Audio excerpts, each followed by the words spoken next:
தொடர்ந்து வீடியோஸ் போடுறீங்க அப்படின்னு கேட்டுகிட்டே இருக்காங்க சகோதரர். அதுலேயும் ஒருத்தர் முக்கியமாக கேட்டிருக்காரு என்ன அப்படின்னா, ஒவ்வொருத்தரும் ஒவ்வொன்றா சொல்லிட்டு இருக்கானுங்க.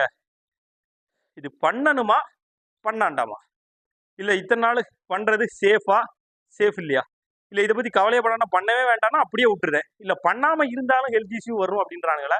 அதை நினச்சி தான் கூட கொஞ்சம் பயமாக இருக்குது. சிலவன் என்ன சொல்கிறான் அப்படின்னா, பண்ணாமல் இருந்தால் உங்களுக்கு வந்து அந்த இதில் வந்து கேன்சர் வந்துடும், இதையில் வந்து கேன்சர் வந்துடும்ன்றான்.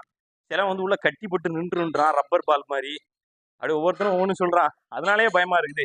ஸோ இதை பற்றி சொல்லுங்கன்னா, கண்டிப்பாக இந்த வாரம் சாட்டர்டே இதை பற்றின ஒரு நல்ல ஒரு வீடியோ வந்து கொடுக்குறேன். கண்டிப்பாக ஒரு சாட்டர்டே நீங்கள் எப்போ ஃப்ரீ ஆவீங்க, எந்த டைம் போட்டால் கரெக்டாக இருக்கும் அப்படிங்கிற வச்சு வீடியோ சொல்லுங்கள். ஏன்னா ரொம்ப லேட் ஆகிட்டாலும் சாட்டர்டே நீங்கள் வந்து ஷாட்டுக்கு ரெடி ஆயிடுவீங்க.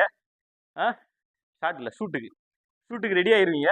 அதனால் அதுக்கு முன்னாடி எப்போ தான் அந்த வீடியோ போட்டால் கரெக்டாக இருக்கும் அப்படிங்கிறத வச்சு சொல்லுங்கள்.